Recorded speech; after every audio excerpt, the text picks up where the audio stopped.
बात बहुत ज़रूरी है जी, बिल्कुल, कि माँ को कैसे खुश रहना चाहिए, खुश रखा जाए, क्योंकि माँ एक कहने को तो बाप जो है वो सरबराह होता है, घर का करता धरता होता है, जिम्मेदारियाँ उठाने वाला होता है, लेकिन बाकी सारी चीज़ें जो हैं वो एक औरत को यानी एक माँ को देखनी होती हैं। और अगर वो मेंटली तौर पे हेल्दी है, फिजिकली मेंटली तौर पे हेल्दी है, खुश है, तो वो घर की सारी जिम्मेदारियों को अच्छे से देख सकती है और बच्चों को भी अच्छे से तरबियत दे सकती है। हम इसके ऊपर बात करें, यास्मीन खत्री हमारे साथ मौजूद हैं। तो यास्मीन, अब बताइए कि कैसे क्या किया जाए और किस तरह से इन मूड से निकला जाए। वैसे भी गर्मी के अलावा भी हमारे यहाँ ख़वातीन बड़ी फ्रस्ट्रेशन का शिकार रहती हैं। गर्मी को ना छोड़े इसके ऊपर ही बात करती है। कुछ और टॉपिक है, आंसू पूछेंगे, कुछ सुकून आएगा दिल को।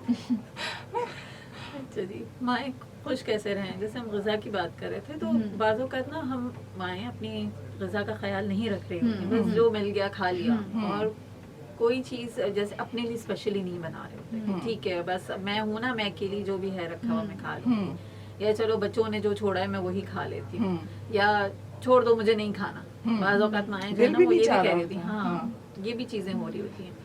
तो अपनी ग़िज़ा का ज़रूर ख्याल रखें, माइंडफुली अपनी जो आपकी डाइट है उसको देखें, कॉन्शियसली देखें कि आप क्या खा रही हैं। आपकी ग़िज़ा में ऐसी चीज़ें शामिल हों जो कि हेल्दी हैं, जैसे जो सब्जियां हैं, रॉ फूड है, या फल हैं, नट्स हैं, इस तरह की चीज़ें शामिल करें, बजाय इसके कि हम प्रोसेस फूड की तरफ जाएं। प्रोसेस फूड बहुत ज़्यादा हमारे मूड्स पर भी इफ़ेक्ट करती है। बिल्कुल, जैसे फास्ट फूड जिसे हम कह रहे होते हैं, जंक फूड, जो हैप्पी मील्स जो कहा जाता है, वो एक्चुअली वो हैप्पी बड़े बड़े जिंगर बर्गर जिनसे मुंह नहीं खुल रहा होता खाने के। बिल्कुल, मैं तो यही सोचती हूँ कि वो कितना बड़ा मुंह ऐसे कैसे खुल सकता है।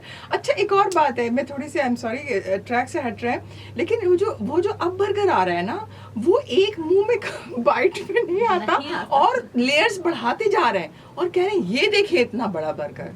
और वो मतलब उसकी स्ट्रेटजीज इतनी, मैं कहूँगी कि मार्केटिंग स्ट्रेटजीज इतनी खतरनाक होती हैं कि जितना नजर आ रहा होता है हमें उतना होता है नहीं। हाँ, नहीं, कुछ है, खैर वही बात है, टॉपिक चेंज हो जाएगा। कुछ है, लेकिन ये कि हर बर्गर ऐसा नहीं होता जैसा कि वो दिखा रहे होते हैं, लेकिन कुछ हैं जो इस तरह होते हैं। बहरहाल अगेन हमें डेली बेसिस पर अपनी ग़िज़ा को देखना है कि ग़िज़ा हम कौन सी खा रहे हैं। अगर बहुत ज़्यादा हमारी ग़िज़ा में प्रोसेस फूड शामिल है जो पैकेजिंग में होती है, या बहुत ज़्यादा केमिकल्स वाली ग़िज़ाएँ शामिल हैं, तो वो यकीनन आपके मूड पर असरअंदाज करेगा।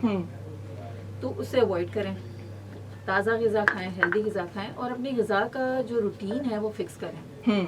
ख़ास तौर पे जो रात का खाना है वो जितना जल्दी खाएं उतना अच्छा है, क्योंकि रात, ये स्टडी है इसके पीछे, कि रात को अगर आप जल्दी खाएंगे, सोने से एटलीस्ट कम से कम 3 घंटा पहले ज़रूर खा लें। जब आप सो रहे हो तो खाली पेट सोएं। उससे ये होता है कि उससे जब आप सो रहे होते हैं खाली पेट, तो आपकी जो नींद है वो बहुत ज़बरदस्त होती है, आपको अच्छी नींद आती है। लेकिन यास्मीन, अब तो रूटीन ऐसे हो गए हैं, मैं अब पर्सनली बात करूं तो मुझे ये सारी चीज़ें पता हैं कि आपने 3 घंटे पहले डिनर करना है, या 2 घंटे पहले एटलीस्ट आपने डिनर करना है, लेकिन अब टाइम नहीं होता, और आप जाते इस टाइम पे घर पहुंच रहे होते हैं कि आपने डिनर करना है, और आपको जस्ट आई थिंक इशा की नमाज का टाइम मिल रहा है, उसके बाद आप कह रहे हैं बस अब तो बेड पे जाना है, क्योंकि 4-5 तो घंटे रह गए हैं उठने में। तो क्या करें उस वक्त इंसान? और भूख भी लग रही होती है, क्योंकि आप दिन भर से घर का खाना नहीं मिल रहा होता आपको, तो आप कहते हैं नहीं, हमने घर का खाना कुछ तो खाना है। बिल्कुल ऐसा है फायदा। बेहतर तो यही है कि हम ऐसी रूटीन इख्तियार करें खाने की, खास तौर पे, कि जिसमें हम ताज़ा ग़िज़ा, घर की ग़िज़ा खा रहे हो, वक्त पे खा रहे हो। अब बहुत ज़्यादा अगर टफ रूटीन है तो उसमें हमें देखना होगा ना कि हमारे लिए क्या प्रेफरेबल है। रात का खाना वैसे भी कहा जाता है कि जितना ज़्यादा हल्का फुल्का होगा उतना ज़्यादा। लेकिन मैं एक आपको बड़ी हकीकत पसंदाना बात बताऊं कि जो लोग रात को जल्दी खाना खा लेते हैं ना, फिर उन्हें वो जागते तो रहते हैं, उन्हें फिर भूख लगती है, फिर वो मिडनाइट मील खाते हैं। आपने बहुत अच्छी बात कही। और रिसेंटली मुझे किसी डॉक्टर ने कहा कि अगर आप रात को 2 बजे के बाद आप खा रहे हैं तो आप जहर ले रहे हैं। 2 बजे अगर आप खा रहे हैं तो अपने जिस्म में जहर, वो तो मिडनाइट मील्स मुतारिफ कराए गए हैं कि ये देखें आपके रात के लिए। हो सकता है, लेकिन वो जब आपके वीकेंड्स हो तो आप जाग रहे हो तो फिर चलो आप खा लें, क्योंकि जाग रहे होते हैं फिर 3-3 4-4 बजे तक जाग रहे हैं, तो चलो आप एक आध दिन हो गया। लेकिन इस तरह के उसमें फिर ये कि वो आपको जब भूख लग रही है तो ड्राई फ्रूट्स वगैरह आप ले लें, अगर आप जाग रहे हैं तो या दूध पी लें आप अगर आपको मजीद भूख लग रही है हल्की तो। गज़ा रखें रात के वक्त, ताकि आप वो जल्दी हजम हो जाए ना, जब आप रात को सो रहे हो तो जल्दी हजम हो जाए, आपको नींद अच्छी आए। नींद अच्छी आना क्यों ज़रूरी है? नींद एक तो वक्त पे रूटीन बनाए माएँ, हाँ। अपनी खाने की रूटीन बनाए, नींद की रूटीन बनाए।